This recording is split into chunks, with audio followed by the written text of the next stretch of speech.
Family YouTube চ্যানেলের পক্ষ থেকে সবাইকে স্বাগত। আজ আমি যে অধ্যায় তোমাদের দেখাবো সেটা হচ্ছে ষষ্ঠ শ্রেণীর গণিত বইয়ের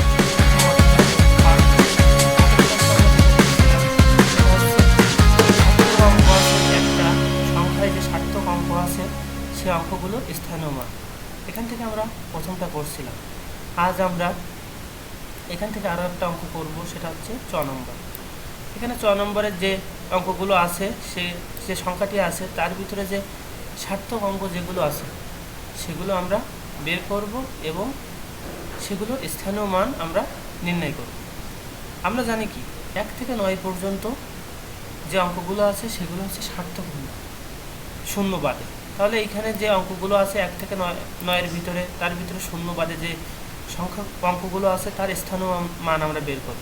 প্রথমে কি 2 এর স্থানীয় মান বের করতে হবে। 2টা কি আছে? একক, দশক, শতক, সহস্র, অযুত, লক্ষ, নিযুত, কোটি। তাহলে এখানে কি এটা 2 এর স্থানীয় মান কি 20 কোটি।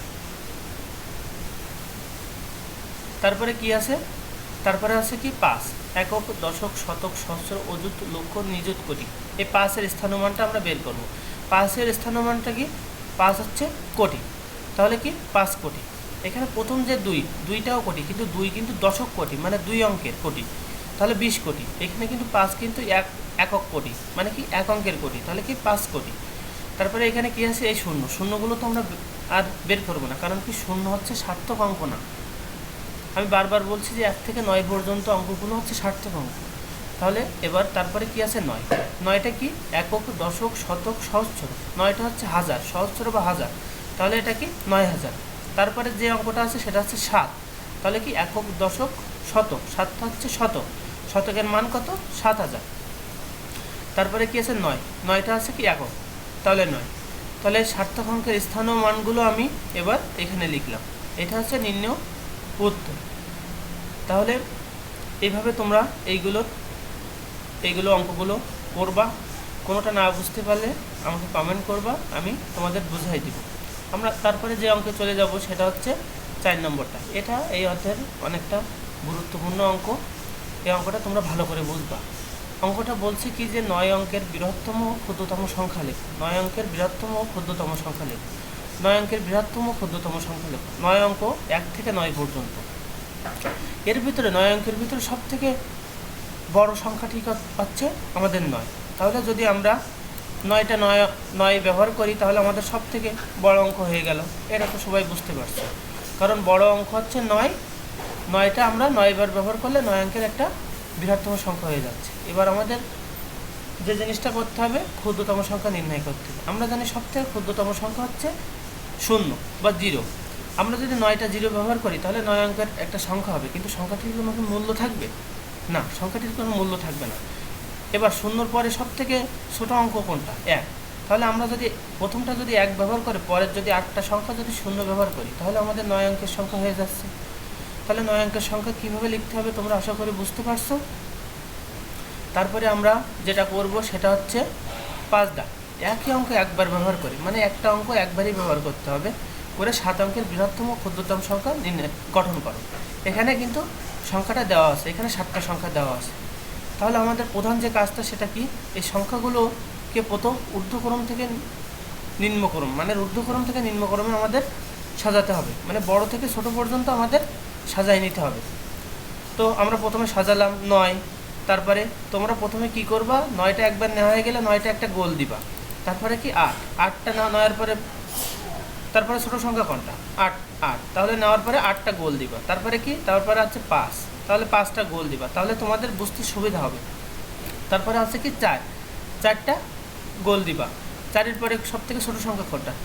3টা গোল দিলাম। তারপরে কি? তারপরে 2, তারপরে 1। এগুলো সাজাই নিলাম। এবার সাজানোর পরে আমরা যদি বড় থেকে ছোট পর্যন্ত যদি লিখি তাহলে আমাদের বৃহত্তম সংখ্যাটা বের হয়ে যাচ্ছে। এই বৃহত্তম সংখ্যাটা বের হয়ে গেল।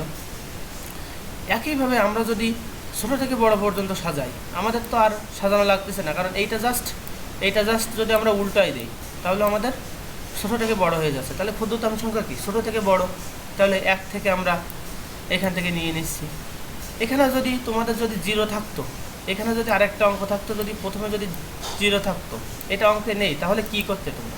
তোমরা কিন্তু প্রথমে কিন্তু 1 লিখতে, তারপরে কিন্তু শূন্যটা নিয়ে যেতে, কারণ কি এই শূন্যটার কিন্তু কোনো মূল্য থাকতো না প্রথমে। তো এভাবে তোমরা খ নম্বরটা করবা। এই দেখো আমি যেটা বলছিলাম যে এই শূন্যটা কিন্তু এখানে আমি তোমাদের একটু দেখাই দিই। এখানে সামনে আছে শূন্য, কিন্তু সামনে কিন্তু শূন্যর কোনো মূল্য থাকে না বলে এখানে কিন্তু শূন্যটা কিন্তু এই 3-এর পরে দেশে। তো তোমরা এই খ নম্বরটা হোমওয়ার্ক করবা, হোমওয়ার্ক করে আমার কমেন্টে জানাবা। কেউ যদি বুঝতে না পারো সেক্ষেত্রে আমার কমেন্টে বলবা, আমি সেখানে তোমাদের বোঝাই দেবো। তারপরে আমরা কি করব, 6 নম্বরটা করব। 6 নম্বরটা অঙ্কটা কি আছে, 7 অঙ্ক বিশিষ্ট কোনো বৃহত্তম ক্ষুদ্রতম সংখ্যার প্রথমে 7 এবং শেষে 6 আছে। প্রথমে 7 থাকবে এবং শেষে 6 আছে, বৃহত্তম সংখ্যা এবং ক্ষুদ্রতম সংখ্যা। তাহলে প্রথম কয় অঙ্ক বিশিষ্ট, 7 অঙ্ক বিশিষ্ট। 7 অঙ্ক বিশিষ্ট বৃহত্তম সংখ্যা 7টা 9, যেহেতু আমরা জানছি যে 1 থেকে 9 পর্যন্ত সংখ্যা, 9 হচ্ছে সব থেকে বৃহত্তম সংখ্যা। 7টা 9 নিলাম। 7টা 9 নেওয়ার পরে শুধু 7টা 9তে নিলে হবে না, এখানে আমাদের কন্ডিশন কী আছে, প্রথমে 7 থাকবে আর শেষে 6 থাকবে। তাহলে আমরা এখান থেকে যদি এই 9টা বাদ দেই, এই 9টা বাদ দিয়ে এখানে যদি 6 দেই, আর এই 9টা বাদ দিয়ে শেষের 9টা বাদ দিয়ে যদি এখানে 7 দেই, তাহলে তো আমাদের কন্ডিশনও মিলতেছে এবং আমাদের সবথেকে বৃহত্তম সংখ্যাটাও গঠিত হচ্ছে। তাহলে নিম্ন বৃহত্তম সংখ্যা হচ্ছে এইটা। একইভাবে যদি আমরা ক্ষুদ্রতম সংখ্যা করি, তাহলে ক্ষুদ্রতম সংখ্যার ক্ষেত্রে কি হয়, 7টা অঙ্ক। তাহলে প্রথম 1 নিতে হয় আর পরে 7টা শূন্য নিতে হবে, 7টা শূন্য নিতে হবে। তাহলে 7টা শূন্য যদি আমরা নিই, তাহলে আমাদের ক্ষুদ্রতম সংখ্যাটা কিন্তু গঠিত হয়ে যাচ্ছে। কিন্তু আমাদের কন্ডিশন আছে কি, প্রথমে 7 থাকবে আর শেষে 6 থাকবে। তাহলে যদি 1-এর স্থানে যদি আমরা 7 বসাই আর লাস্টের একটা শূন্যর স্থানে যদি আমরা 6 বসাই, তাহলে আমাদের ক্ষুদ্রতম সংখ্যাটা গঠিত হয়ে যাচ্ছে। তাহলে ক্ষুদ্রতম সংখ্যা হচ্ছে আমাদের এইটাই হচ্ছে। আশা করি তোমরা সবাই বুঝতে পারছো। এবার আমরা যে অঙ্কটা করব সেটা হচ্ছে সবথেকে শেষের অঙ্ক এই অধ্যায়ের, সেটা হচ্ছে 7 দাগ। এখানে অঙ্কেতে কি বলছে দেখো, 73,455। এই অঙ্কটা বিপরীতভাবে সাজাতে হবে। বিপরীতভাবে সাজাতে হবে মানে কি, প্রথমে 5 নিয়ে আসতে হবে, তারপর 5 নিয়ে আসতে হবে, তারপর 4 নিয়ে আসতে হবে, তারপর 3 নিয়ে আসতে হবে, তারপর 7 নিয়ে আসতে হবে। যে সংখ্যা পাওয়া যায় তা কথায় প্রকাশ করতে হবে। মানে আমরা ইতিমধ্যে আমরা কথায় প্রকাশ করা কিন্তু শিখছি। তা প্রথমে আমরা যে কাজটা করব সে কাজটা হচ্ছে এই অঙ্কটা বিপরীতভাবে সাজানো। বিপরীতভাবে সাজালে কি পাওয়া যায়, 55,437। যেহেতু তোমরা বুঝতে পারছো এটা বিপরীতভাবে সাজালে কি হয়, তোমরা হয়তো বুঝতে পারছো। এখানে হয় 55,437। এবার এটা আমরা কথায় প্রকাশ করব। তারপরে আমাদের গুরুত্বপূর্ণ কাজ হচ্ছে কি, যে একক দশক শতক করে আমাদের নির্ণয় করতে হবে। তাহলে কি একক দশক শতক সহস্র, তাহলে সহস্র কি 55। তাহলে কি আমাদের কি বলতে হবে, প্রথমটা কি 55,000, তারপরে কি, তারপরে গেছে একক দশক শতক, শতকে আছে কি 4, তাহলে কি 400, লাস্টে কত আছে 37, তাহলে 37। আশা করি তোমরা বুঝতে পারছো। এই অধ্যায়ের পরবর্তী অধ্যায়ের ভিডিও পেতে তোমরা আমার সাথে থাকবে। আমার চ্যানেলটি এখনও যারা সাবস্ক্রাইব করোনি তারা সাবস্ক্রাইব করবে, লাইক করবে, শেয়ার করবে।